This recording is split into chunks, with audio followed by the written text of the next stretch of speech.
All right. We are back. You are listening to Beyond Sight and Sound. We are back. We are live once again. And we appreciate each and every one who's dropped in, tuning in tonight, whether you're a longtime listener or even a new coming listener to the show. We appreciate everyone. Because after all, it is radio for you, the always valued and appreciated listener. Radio for you, by hunters, for hunters, from hunters. About the hobby, the passion for it, and just preserving the history. For those of you that are in the areas where you're already starting to get out and hunt, don't forget, check out Charles Stafford, CS Relics. I'm sure he can hook you up with the gear you're looking for. If you're on the East Coast, give Rich at Colonial Detectors a call. He's a good guy to deal with. And if you still haven't hit your area, don't have a local dealer in your area, by all means, I highly recommend Evan Granger at Big Boys Hobbies. Great guy to deal with. And if you're an Amazon shopper, drop in and check out HardcoreRelicRecovery.com. Amazon widget on the right-hand side of the screen. Search for what you're looking for and go to town. If you're going to make your purchases anyway, why not make it through there? Nothing wrong with that at all. But to move on with our show and our content, hopefully the listeners are piling into chat. Chat is not being monitored tonight in the sense of we'll be able to see the questions, but the phone lines are always open. And speaking of the phone lines being open, tonight they are open, 419-549-5744. This way, the listeners can call in and add their thoughts, their input, tips, and techniques on this vast subject of research, how, when, and where. Because no matter your geographic location, no matter the time in the hobby, whether you're a longtime veteran or you're relatively new, maybe only been in the hobby for, say, 6 months or something, everybody brings something good to the table that others could find useful, and you never know. Maybe we've never even thought about it. Sometimes it's the way it's presented, a phrase that's said that throws the light switch on for us, something like that. So no question's a stupid question, no idea is necessarily a silly idea, and it's a chance for everyone to share and maybe learn a little something, because, like I said, no matter your geographic location, the time in the hobby, anything like that, the research tips and techniques work for us all, no matter where we are. Also, well, I guess I should probably, we do have mentioned in the promo that tonight I will be running with a special guest co-host. So we probably should get him in here too and see how things have been going with him. So how's it going, Chris Engel? Hello, Brother Josh. Doing real good. This weather's been wishy-washy down here in Texas, and plus being sick, trying to get over that, I am really chomping at the bits to get out there. Got a new detector and hadn't even put the coil through the soil yet. Oh yeah, and you're gonna enjoy that thing. That's like, I got a new package from Evan Granger the other week. I'm just waiting for the ground to thaw to try that thing out. Oh, that's going to be awesome. That is going to be awesome. And excuse me, Kenny is we'll say he's a little indisposed right now, so he most likely will not be with us tonight, but he is in spirit, and we're really, we're thinking about him, because he's, well, I can't say he's in a little bit of pain, because I'm sure he's on some painkillers, but, Yep. He recently had a dental procedure today, so he's probably not in the best shape to be talking. Well, like you said, Josh, he's here with us. He's here with us in spirit, and I know if he could in any possible way, he'd be right on this show with us. Oh, absolutely, and it would not surprise me if he pops up in chat. Correct. Yep. And that's another reason why in the promo I had stated that the topic of research in general is such a vast topic to try and cover that we'll never get everything covered in one show. I mean, you could do dozens of shows on research. And Kenny had some very good points and tips that he would have loved to have interjected into this. So we will be revisiting this topic again soon so that Kenny can add his input as well. Mm-hmm. Yeah, you and I were talking before the show came on, the many tools that are out there to use, and it doesn't necessarily have to be Google Earth or doing overlays. Like you had said, Josh, old postcards are a world of information. Old pictures. It's just getting there and getting to them.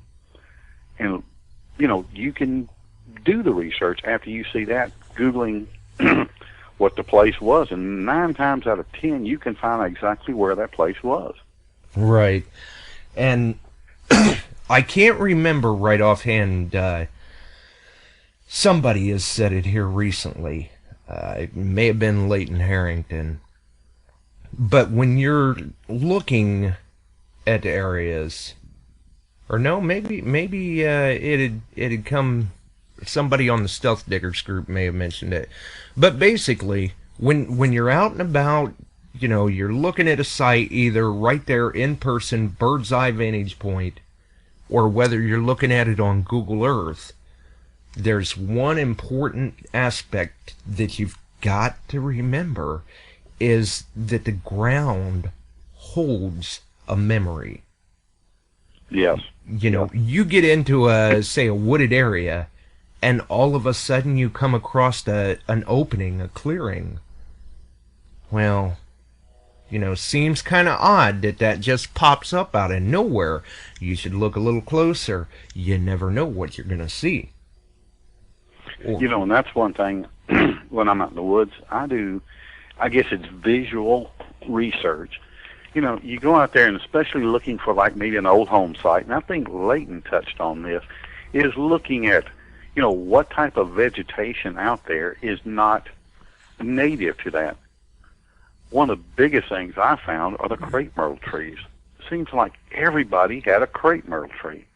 Right. And that, to me, has been a good indication of old home sites. Oh, yeah.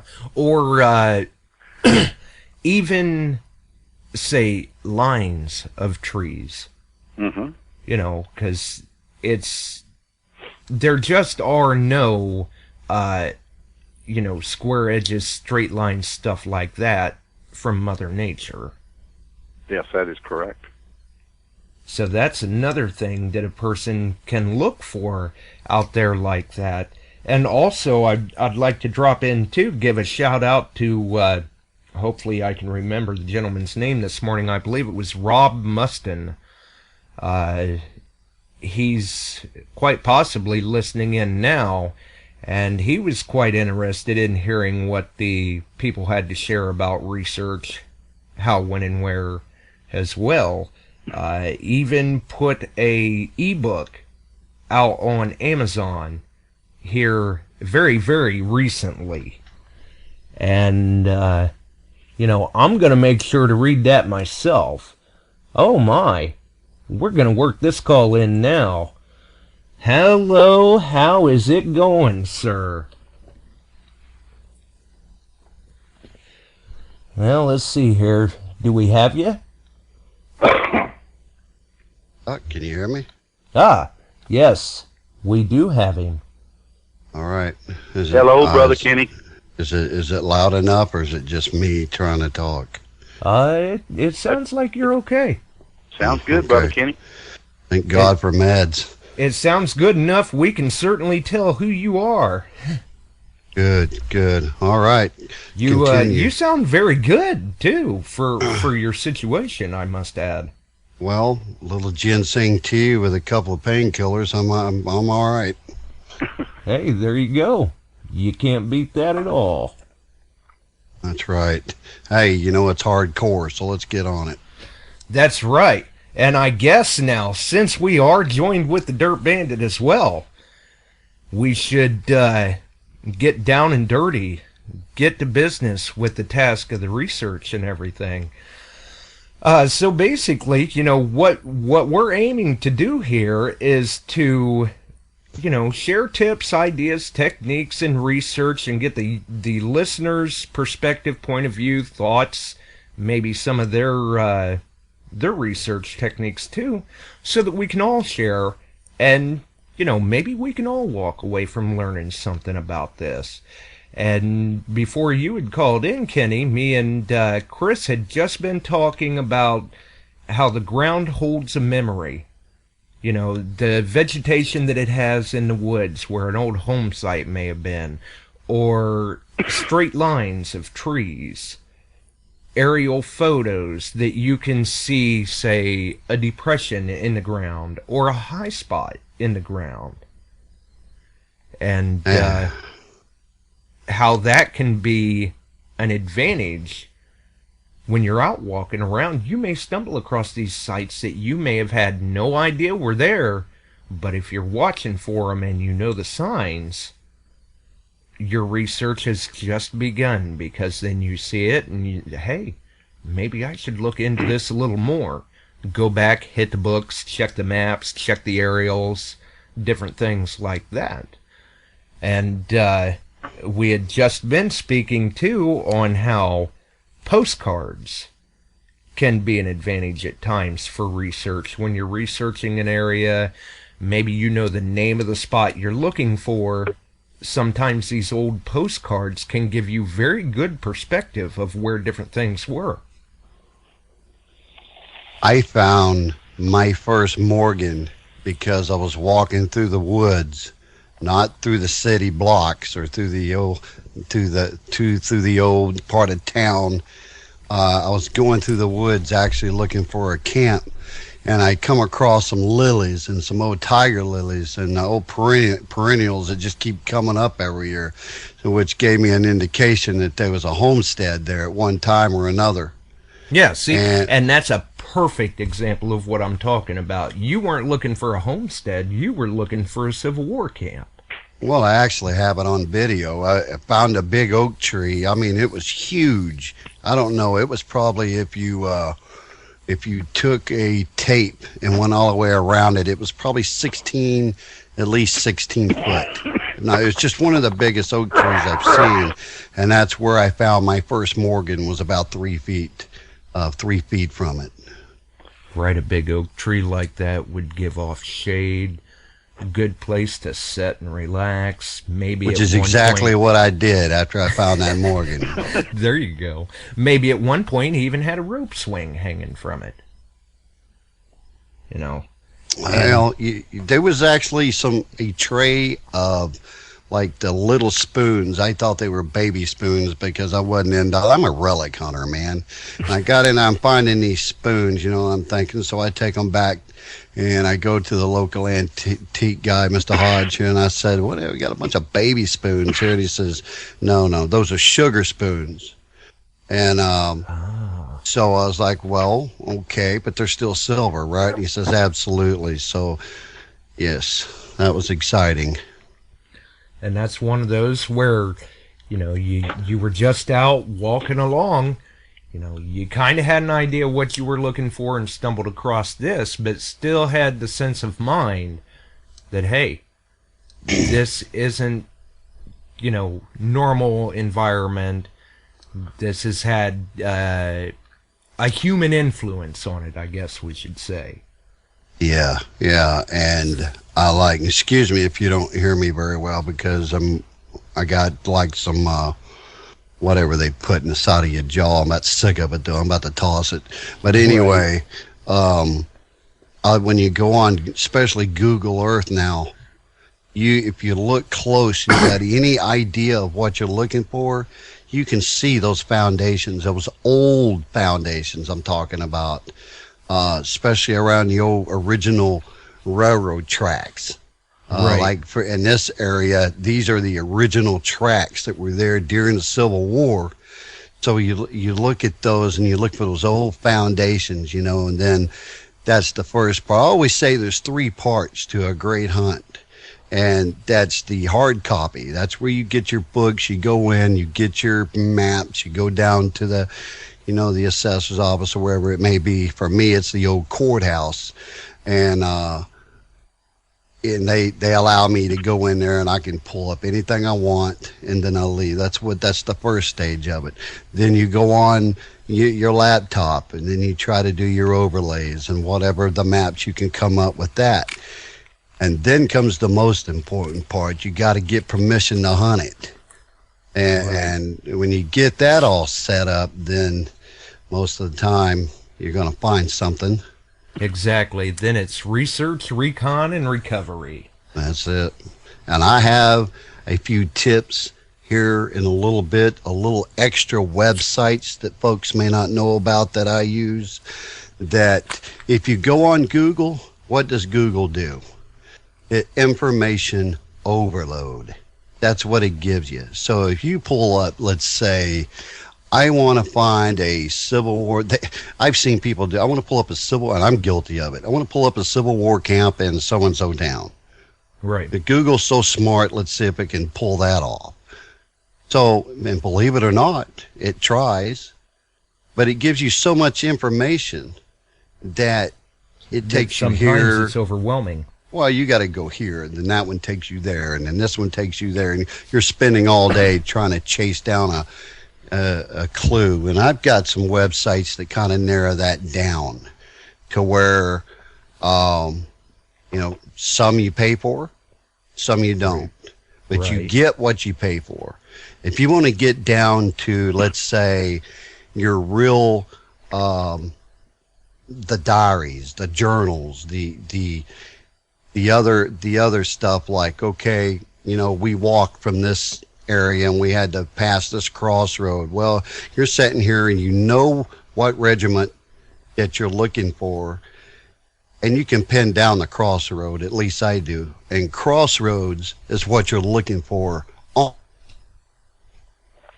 Right. Uh-oh. Looks like we lost Kenny there for a moment. Well, I know if you watch Kenny's videos, very informative. He has some real good tips, especially in Civil War camps and Civil War areas. Right. It's just amazing. Oh, absolutely. And, that's one good thing about, among many, for Kenny's videos, is the fact that he really goes through and does try to explain the past or the information behind the item to the best of his knowledge. And it turns out to be very informative for the viewers. And sometimes you do actually, you wind up learning something even just from watching his videos. Mm-hmm. That is so true. If I know, I'll be the first to admit, I'm not that good at research. I can hack my way through it, but I'm not that good. But there's people like yourself, Josh, Brother Kenny, L.A. Gold, John DeVille is awesome. Kevin Strahan is just awesome. And the one that really just fascinates me is Don Body. He can pull a rabbit out of a hat when there's no hat. Oh, yeah, yeah. 7762, you're on the air. Hey, good evening there, Josh. How are you tonight? Oh, Mr. Leighton Harrington. Now, here's a guy for research. How you doing there, Chris? Pretty good, Leighton. How you doing, sir? I'm doing very good. Thank you very much. I just Awesome. want to just throw a couple of 2 cents worth there in there. I know you guys are talking about, stumbling upon things. Here's something to keep in the back of your mind. The time of the season that you're actually out in the woods, that you're looking for these particular pieces. And what comes to mind is, here up in the Northeast, we get daffodils very early in the year. Sometimes while walking through, while you're looking for these particular areas, daffodils were very cheap to buy, and the women love them. And they are, a perennial, so they're constantly coming up every season. So springtime is a great time to get out in the woods and look for those foundations that you're pursuing. Yucca plants, they were another cheap type of plant that they grow forever, those things. My God, I've seen some that are, 50, 60 years old that are out in the middle of nowhere. So those are some things to just kind of keep an eyeball out for. Right, and it's a good point, too, that you mentioned, checking some of these things in the spring, because at that point the brush hasn't necessarily grown up yet, and sometimes these signs that we're looking for, it could just be a little bit of nothing, and if you go in, say, middle of summer, the brush is all grown up, you may not see it. Mm-hmm. Right. Yeah, exactly. I'm glad you brought up that card cow, with the postcards. I mean, I know I've pushed it a little bit on my websites too. It's just one of those old, if it's not broken, don't fix it type of things. With me, I'll get a tip, maybe an old railroad like Kenny was just talking about, or something to that effect. Is if you've got a little bit of a hint of what you're looking for, you can just type it in there, and you'd be surprised. A lot of times you're not only going to get what you're looking for, but tenfold. You're going to get even more information. It's almost like he said, overload. So you got to learn to decipher what you're actually looking for. We use them for parks. You were mentioning swings, stuff like that. Old swings over old freshwater areas that once were a beach that are all lily pads and everything grown in there now. It was a very, very popular swimming hole. Look for that big tree, because 9 out of 10 times there was a rope swing there. Mm-hmm. Exactly. And, speaking of like popular swimming areas and stuff, a lot of times it wasn't all that uncommon to see photos like that on postcards where it may show, I don't know, say like a swimmer's raft or a dive board or a rope swing, maybe those, what are they, them water balls that people get on in the water and jostle back and forth on. All of these items, the photo helps put us in the right perspective to where if it gets us in the ballpark, that's all we need. Then it's down to just being thorough about the hunting and seeing what you can kick up.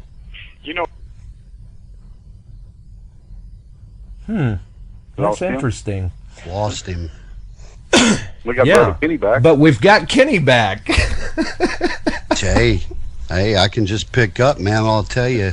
That's right. We'll just keep juggling this around. Right. Another one that, especially down here in the South, is buttercups. These things, I've got them in my yard right now. And when you get out there, you can see in the woods, you can see a lot of times they used to transplant those because, the little lady, I would rather have them over here or over there or whatever. And you can actually see them rode out where they just, transplanted those buttercups, and almost tells you where the front yard is. And, anything like that. Yeah, I mean, a lot of times they would just put these right there in their front yard, stuff like that. And it looks like now we've gotten Leighton back, too. So now we're all back together. Okay. All right. Sorry hey, buddy, about how that. you doing? Hey, No how's it problem. going, Kenny? I hope you're feeling better, man. Yeah, it's just, You know, little uncomfortable, but Yeah. it'll pass. Hey, listen, let me just finish up real quick, and then I'm out of here, and I'm going to listen to you guys rattle on. I don't know what happened. I got cut off or something happened there. It was a busy signal. But I just want to say, when you type in something in those postcards, like a pond or whatever that you're looking for, a lot of times in the back of the postcard, without even realizing they've done it, there's a little picture of like a little board, a diving board, or a swing, or maybe a slide off of the end of the dock where they had it.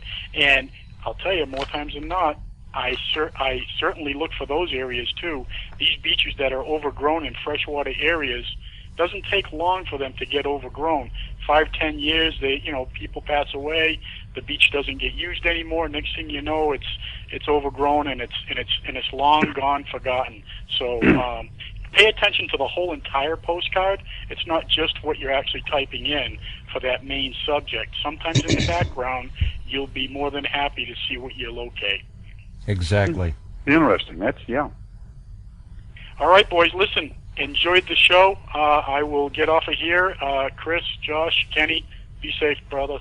All right. Thanks for All the right, call. thanks. All right. Bye now. And sometimes, if you can find a hard copy of that postcard, there could be other information in text on it. Maybe a description of the area that you wind up finding useful.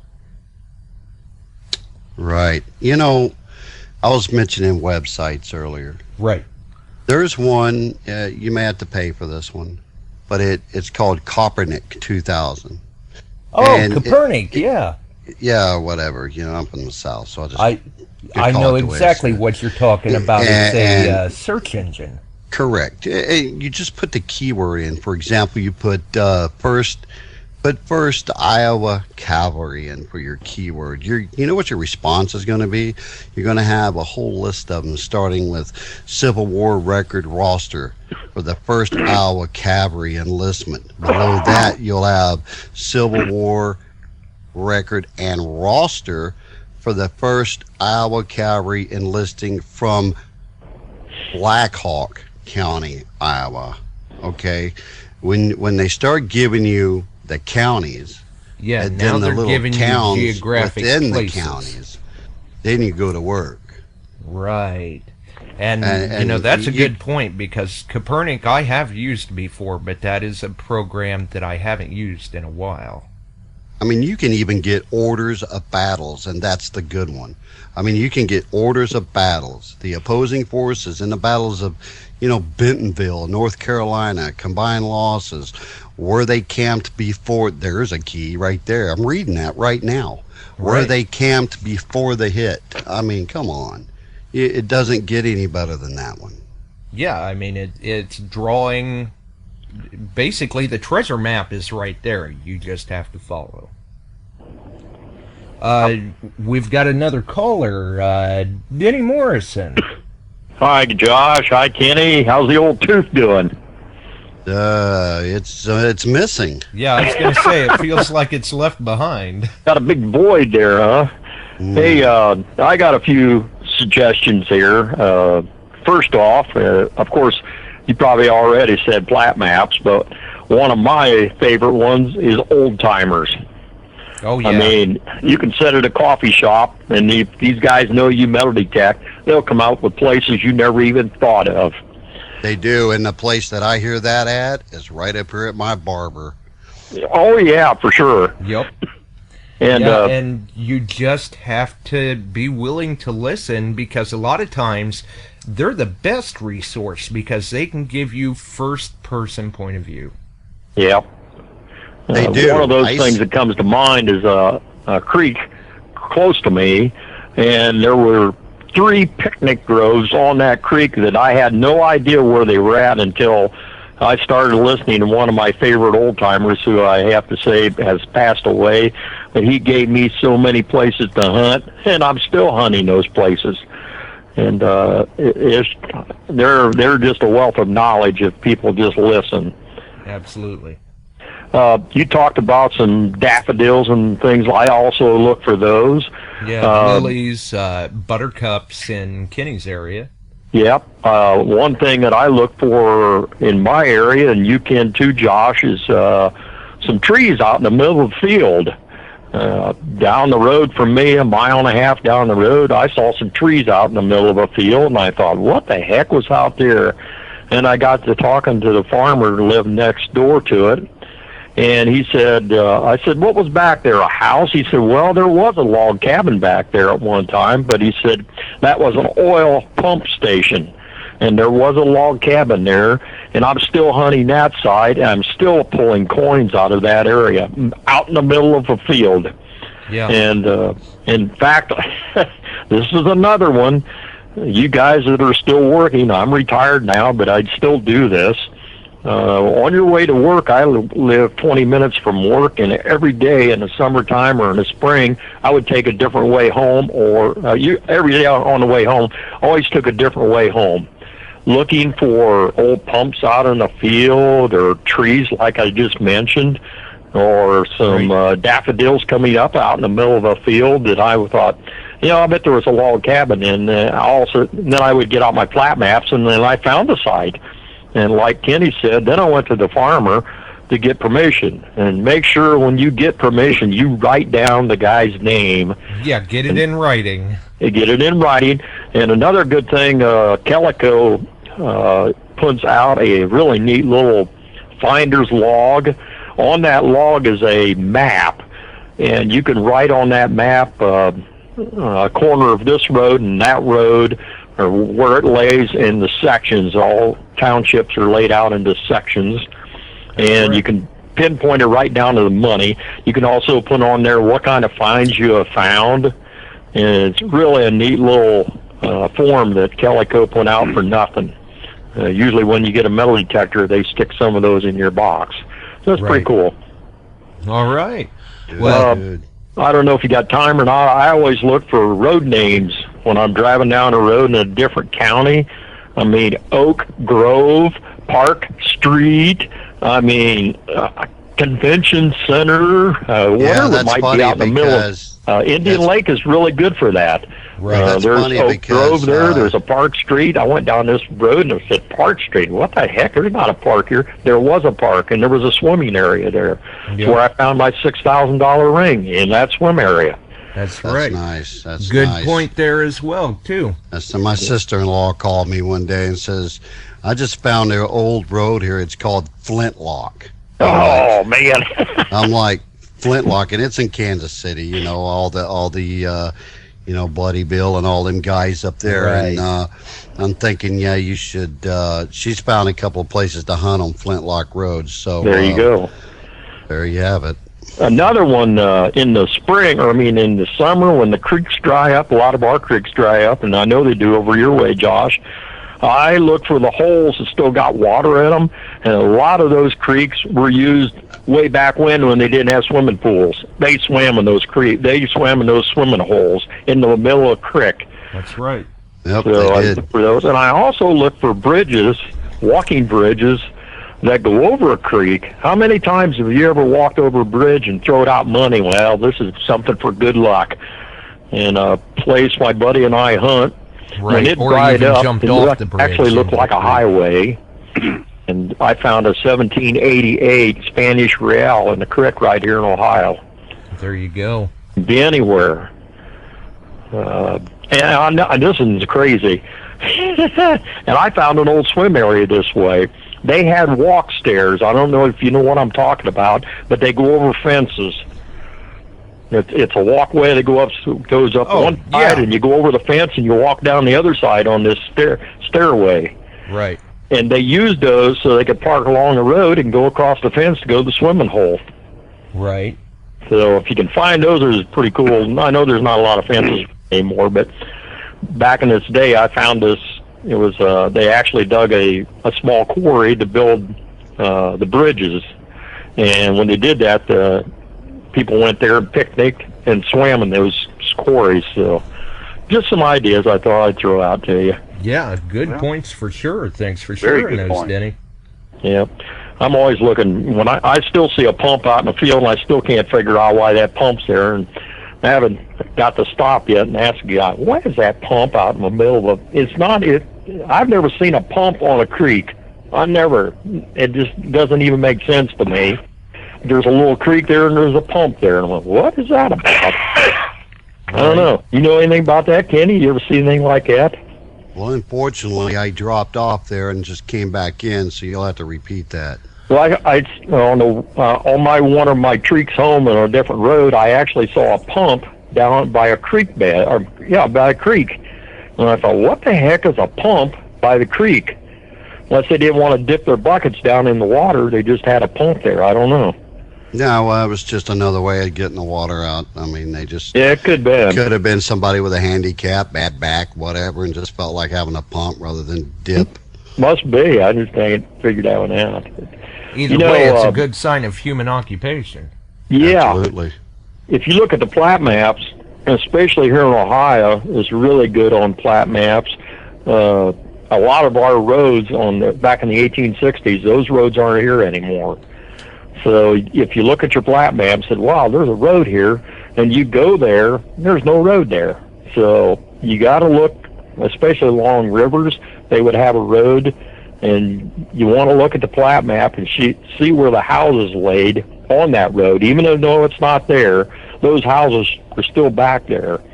And once you get permission, that's a good bottle dump area, and it's just out in the bean field or the cornfield. So all Exactly. good to hunt. Right. Well, I'll let you guys go. I'm sure you got somebody else waiting to talk. So good to hear you on, Kenny. All right. Thanks, buddy. All right. Talk to you later, Josh. Yep. And who? All right. Now, to get back to what you were saying, though, Kenny, you were talking about Copernic. Any other good sites that come to the top of the mind? Dog pile. Yeah, Dog pile? I'm sure the listeners, the chat's probably going to light up off of that. Yeah, but... Right, everybody's going, what? What did he just say? Dog pile, is that a scratch and sniff site? No, it's dog pile. www.dogpile.com. It's an excellent multi-source search engine. Usually you can narrow stuff down there. It's a really good one. There's actually one called Mama. www.mama.com. I would be writing these down and give them a shot. Another one, a good one that was actually a guy gave it to me a few years ago. It was called Hotbot. Oh, yeah. Yeah, I've heard of Hotbot. Hotbot.lycos.com. Mm-hmm. Yes, that's another one. But Copernic, man, that's the doozy. It's a little pricey though. But you get what you pay for, they say. Right. That's true. But I tell you what, Josh, let me say one thing. When I sit down and I'm thinking, okay, I need to find, because I like everyone else, I would like to find a virgin camp or one that's out of the way, because that's how I like to do it. And I read the history around this area, and it's the point A to point B. You've heard me say it before. Somewhere in the middle, because everybody's hunting point A, everybody's hunting point B. That's common knowledge. Point But they A had and to point stop B. along the way somewhere. But not everybody's willing to hike in the 4 or 5 miles with the ticks and whatever else, and you get in there, you look for cross trails, crossroads that were there way back then. You look for the high spots and the water. If you find it, you're gonna find stuff. And most of my videos are from that kind of research. And Right. I get in there, and sometimes I just get surprised. Sometimes you hit it, sometimes you don't, and I'm like, damn, there ought to be something here, And that's a good point too, that you mentioned the high spots and water, because that stands true pretty much anywhere.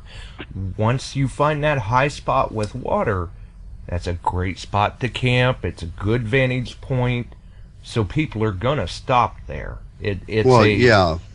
It's a resting place along the way. Yeah, but don't forget you want the high spots, because that's where they want to set. And most of the time it's where their fire is going to be off to the side there.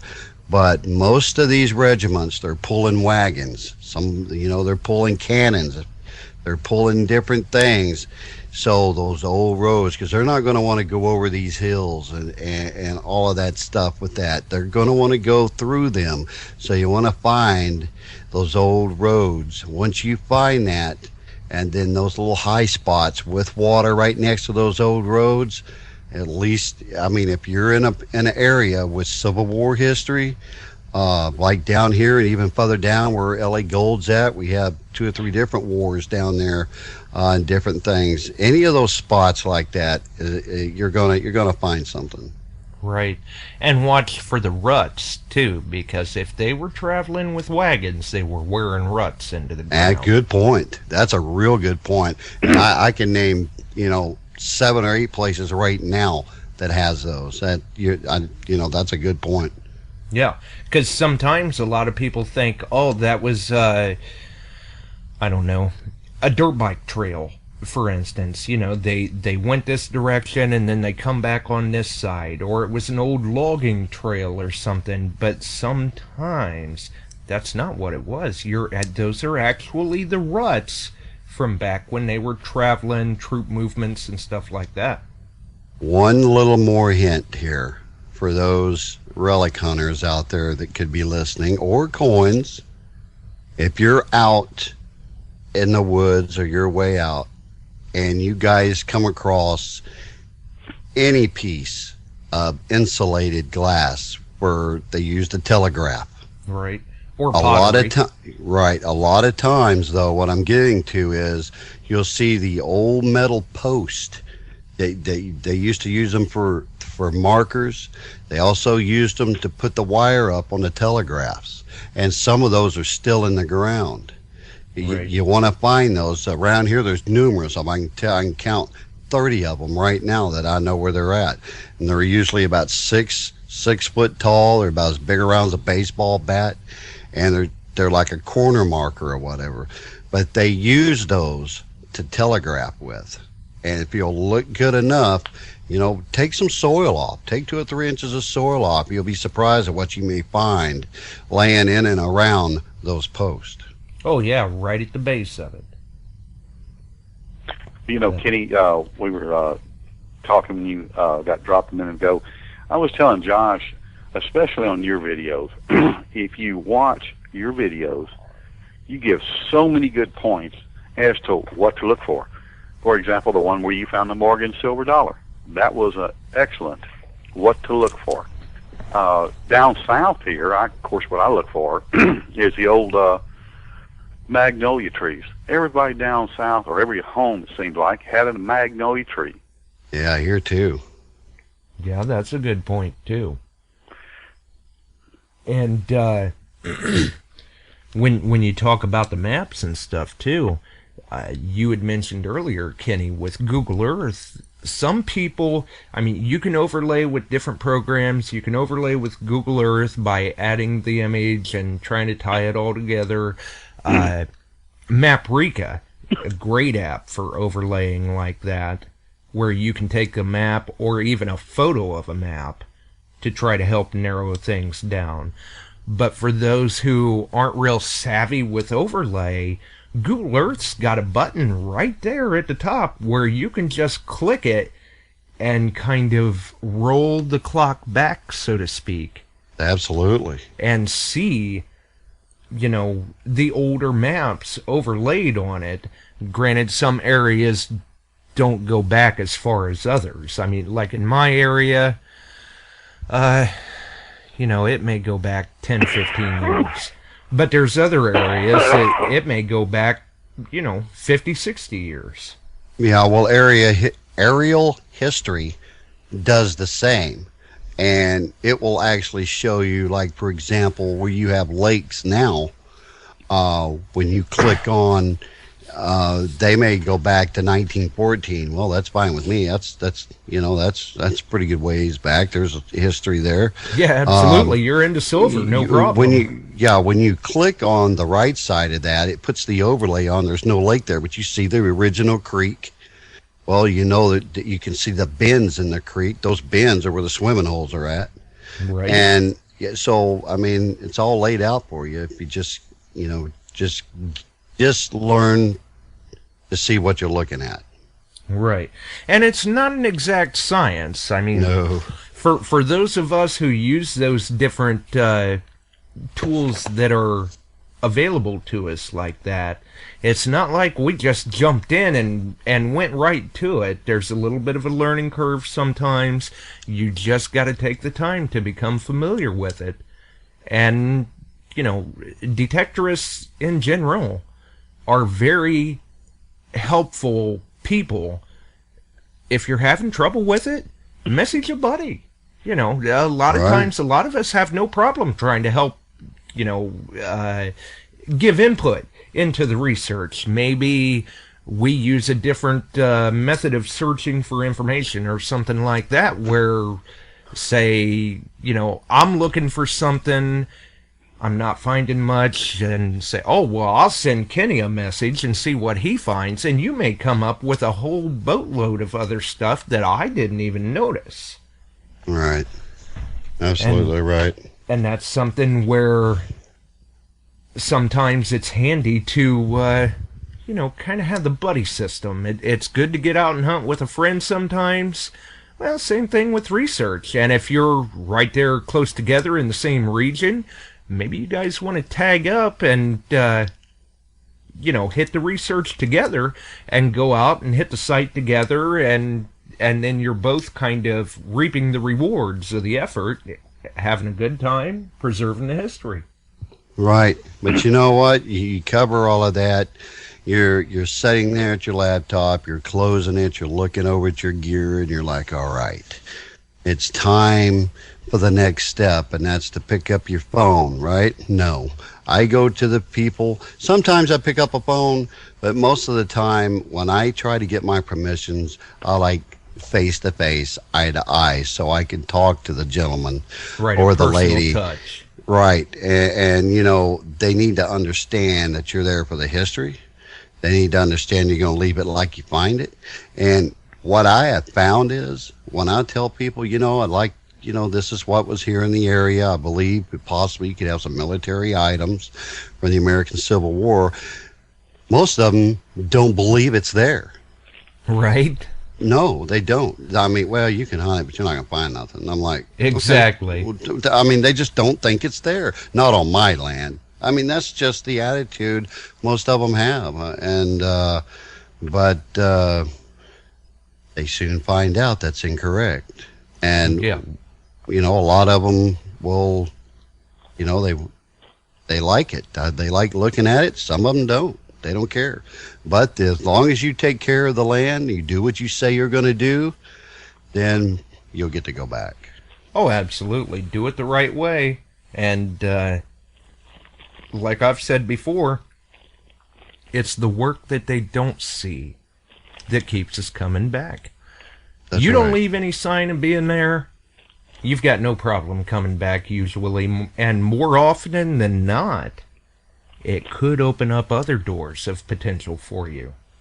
Well, you know, treat it like it's your property. I own property. You know, a lot of people, I treat it like it was mine. I know how it is. I have people that call me and, hey, can we hunt? And when I mean hunt, they're talking about deer, because I've got Right. big deer on my land in Tennessee, and I put the bio out for them and everything. And there's a select few that I'll allow hunt on there simply for the fact that they take care of it. They don't leave stuff laying around, and I'll let them go back. So it's the same.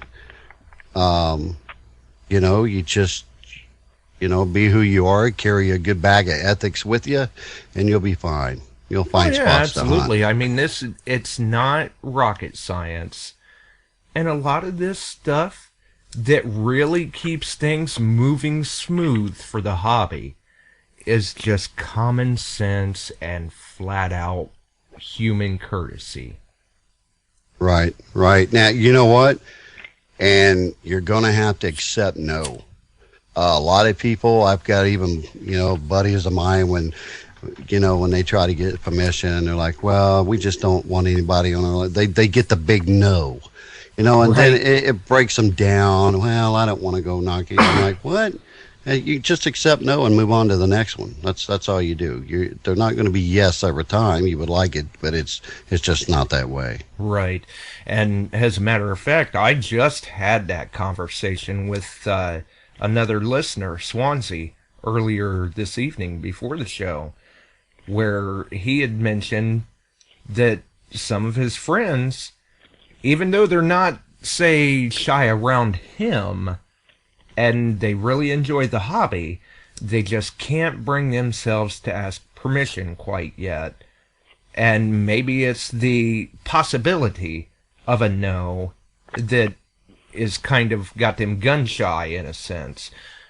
But like I told him, is you've got to look at it in the sense of, don't be afraid of the no.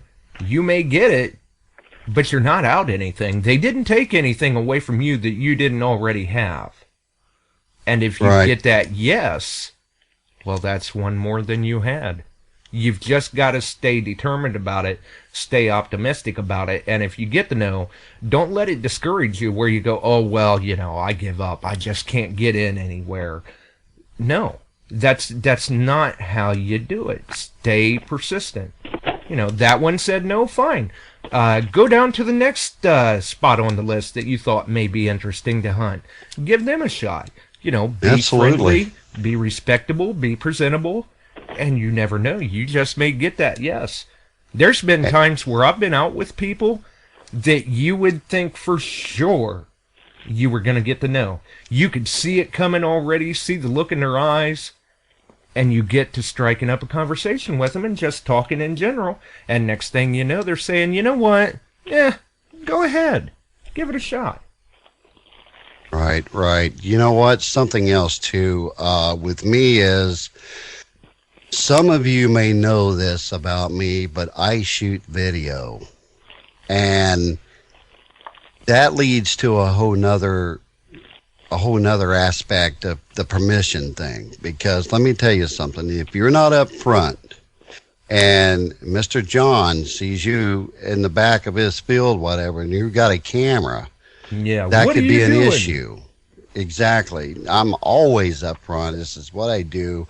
I consider myself a historian type because I like telling the story with the bids. And I will not film 1 ounce if you do not want me to. And when I do film, your house, your barn, your whatever will not be in it.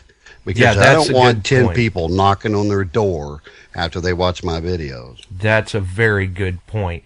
For a lot of us on YouTube, you see these videos, it's just grass, it's just trees, sidewalks, whatever. It's not because we don't know where we're focusing the camera. We know full well where we're putting the camera, but a lot of times we're doing that to respect the landowner's privacy. Oh, absolutely.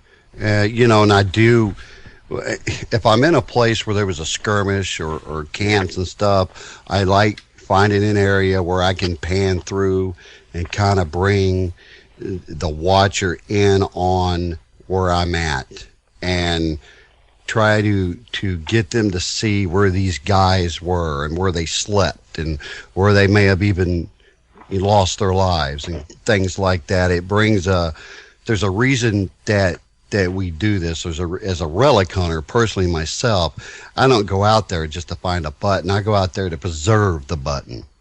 Right. And I just like it being as real as it can be, just out of respect of the hobby and for the guys that left it there. Absolutely. And those are very good points that have been made, and like you've said, you have got to remain professional about the situation. Do things the right way and all of that, because it's the actions of one that affect the outcome for many. Right. Well, I tell you what, you can go on. There's different things we can do here. I love talking about this stuff.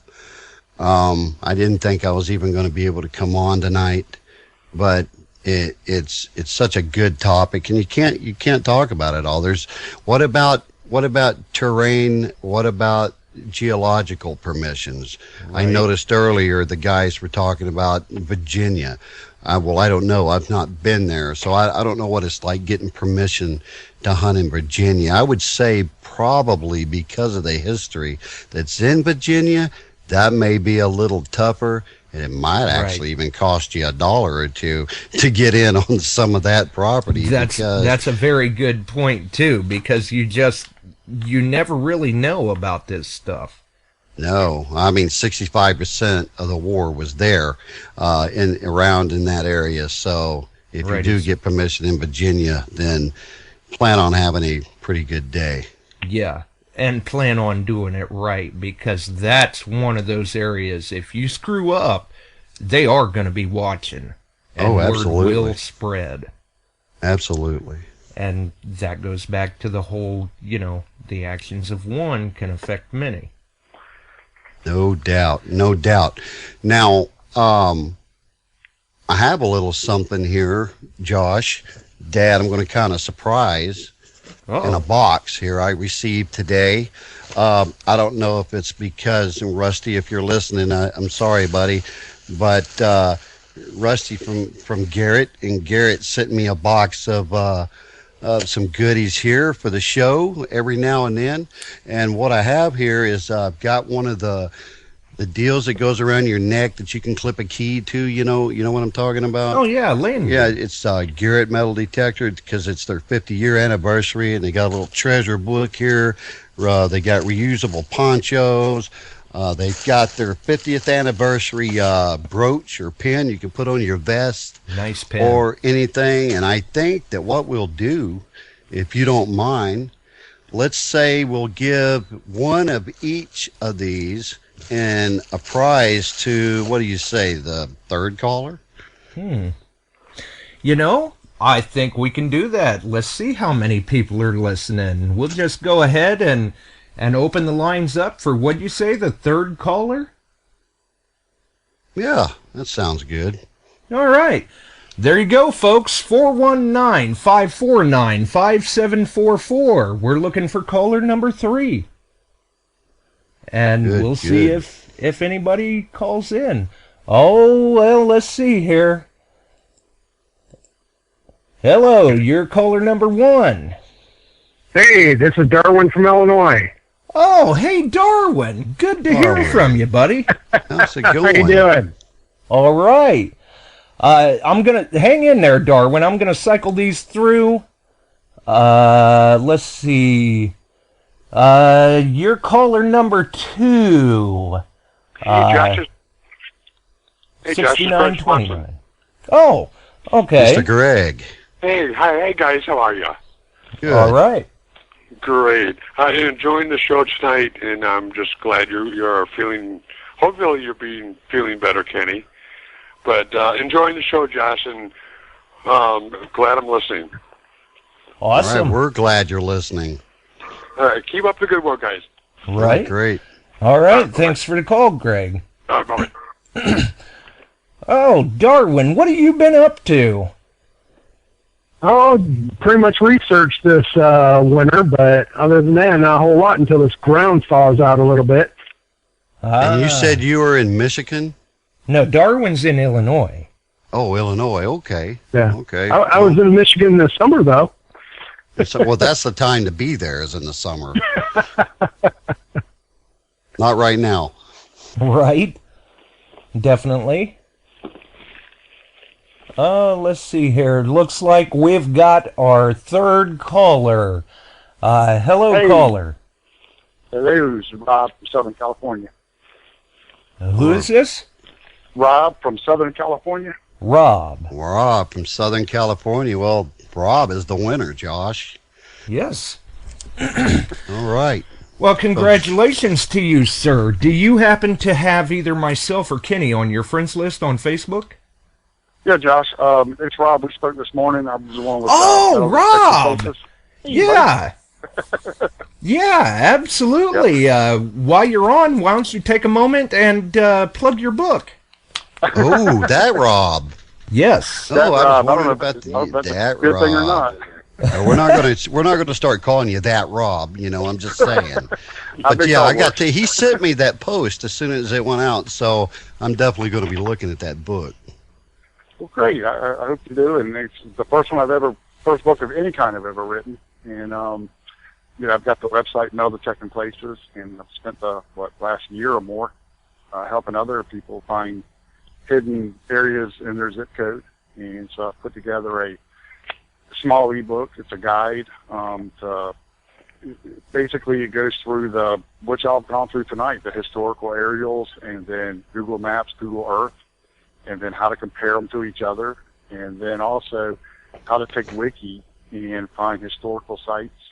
You know, a lot of the guys I found, they get upset when they find a great area, but then they find it's a historical area. Well, you know, if it's a historical area, that means there's been a lot of time, money, and effort gone into that site to declare it historical. But what people seem to forget is there were trails and roads leading to that spot. Correct. So there are tons of places along those trails and roads where people had to stop.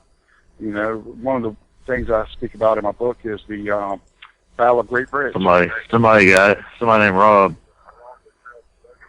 So, and one of the things about it is those troops all had to gather before the actual battle took place, and the actual historical site is not that big. So right. And that's basically what I wrote about in the book. Right. And that's what I was talking about earlier, point A to point B. It's the in-between. It's where you're going to find the less hunted spots. That's right. And if you could, why don't you let the listeners know where they can find this book? I listed it on Amazon, and I put it at the cheapest price they would allow me for their program, which was $2.99. I just wanted to get it out there, and I'm looking for as much feedback to change it. If you go on Amazon and you put in Metal Detecting Hidden Places, it should come right up. Awesome. And also you can go to my website, which is metaldetectingplaces.com, and the book is listed there as well, or the link to Amazon is there as well. Great. Wow. Very Maybe good. you and I should work together then and just funnel that on through Hardcore Relic Recovery, which is an affiliate of Amazon. We could all laugh and smile. That's There what we I go. was just going to say. If they're going to go to Amazon for the book anyway, why not go through hardcorerelicrecovery.com?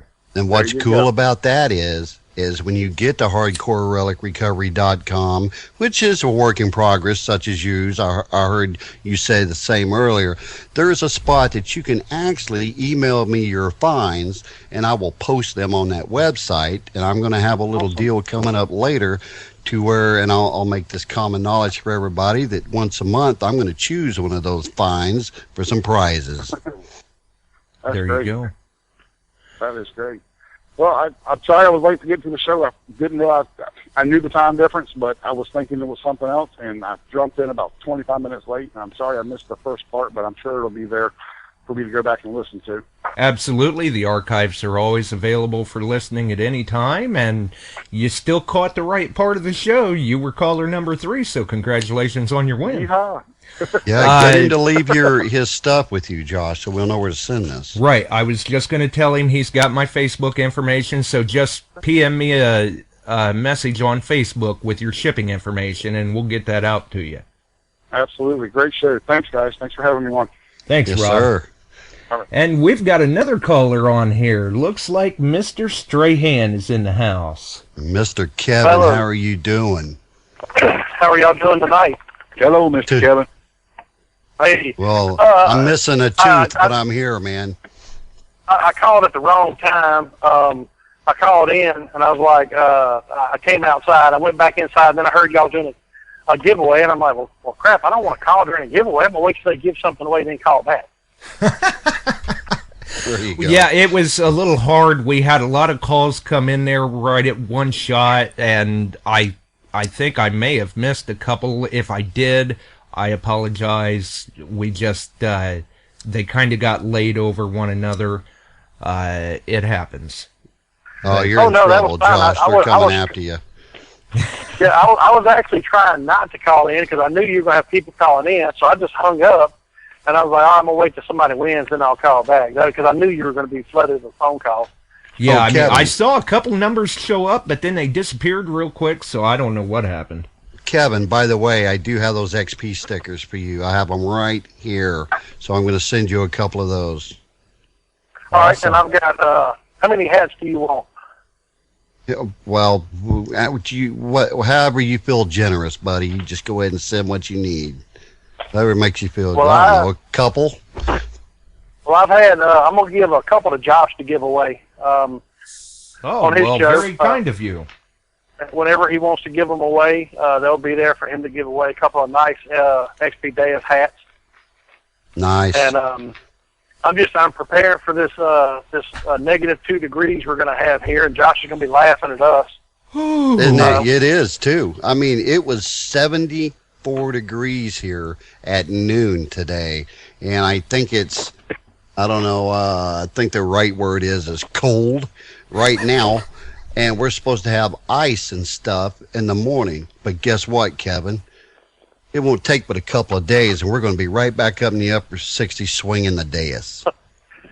There you And go. you know, that's the one thing about living in the South. It's supposed to be, it was almost 80 here today. It's supposed to come in and snow tomorrow, and then like by Sunday, it's supposed to be back in the 60s again. Wow. Yeah, well, hope you have your flu shot. Right? All right, Yeah, well, 'cause look, that I could, don't want that could I don't make take up too things much a of y'all's little time. problematic. I just wanted to call in and let y'all know another great show. You know, just look forward to it. It's my little soap opera every Wednesday night. So, Right. All right, I'm going to, I see some questions out there about the website of mine. Denny, I'm fixing to throw that out there on the chat for you. Oh, good point. We should probably get that information out real quick, too, since we're getting here pretty near the end of our rope. yep. All right, Mr. Chris, Mr. Kenny, and Mr. Josh, I shall talk to y'all later. Another great show. Keep it up. Take care, brother Kevin. All right, we'll see you, Kevin. Bye bye. Well, then, and you're going to put that out in chat, you say, Kenny? It's there. Right next to Denny's hard-headed detectors or something. That was a good one. Never a dull moment on Beyond Sight and Sound. That's right. You just never know what's going to happen next around here. No, Man. no. And we've had some interesting calls lately too. I mean, what was that? Saturday we had Howard Hewitt call into the show. Outstanding. That's right. Great guy to talk to too, man. I'll tell you, just the way he speaks, he's so descriptive about things that you can just about see it. You know what? I'm going to give, can I give a hint away on a future guest? Maybe just a hint. Oh, I don't see anything wrong with that. Okay. Well, that's what I'm going to do then, since I'm over here suffering. Anyway, I'm going to go ahead and say this guest or guest will have a lot of information regarding the XP Deus. Now, Oh, yeah. you know, we have to talk about that machine because we talk about Garrett, we talk about MindLab, we talk about all the others. We might as well talk about this machine, and not just because I use one, because a lot of folks are starting to use them, and I can personally tell you from experience, they're not a bad machine. Right. And it's good to get the information out there. I mean, just because we may be talking about Deus right now doesn't mean that we think your particular machine isn't any good or anything like that. You have to find what works best for you in your particular situation. You know, for Joe down the road, maybe it's Garrett. For Susie in the next state, you know, maybe it's White's. You Hey, know, well, for- everybody knows I use the Pro and the Gold, and very happy with those two machines. They've found me plenty of display cases worth of relics. But I like following technology, and I'm not going to give up any edge I can get on certain areas. If you've been hunting an area for a long time, I'm just going to put this example out there. And Lynette, if you guys have ever seen any of my videos, Lynette is my sister-in-law, and she has to follow me. God bless her. And when we get to some of these spots, we got into what I call a firing range. It had to be, because we found like 300 bullets in 2 days. Every one of them but 2 were fired. And she found both of those, one of them still in the casing. Outstanding. Wow. Well, we hunted it and hunted it and hunted it. Well, I went back out there again with another fella and kind of got embarrassed. Couldn't find a one, so I ended up taking him somewhere else.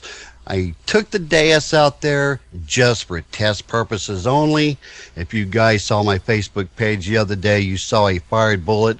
While I was holding the Deus, I found 7 of them in less than 10 minutes, right where I was standing before, and they were about 13 to 14 inches deep. It just blew me away. Right. But not saying that the other machines won't do it. Look at last week's guest. Look at Mr. Josh and Abby likes the new, what it was, the F2? Is that the F75? The F75. And he wails with it. So Absolutely. It just depends on your preference. Yeah.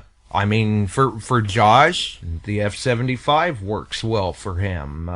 For you, it's the Pro, the Gold, the Deus. You know, for myself, it's MineLab. For Chris, he's had some experience with MineLab, Garrett, Bliss Tool, and now he's got a Deus he's itching to try. Right. And you know, I know we're into the hour, what we are at 112 right now, but I got to tell you another machine that I was impressed with.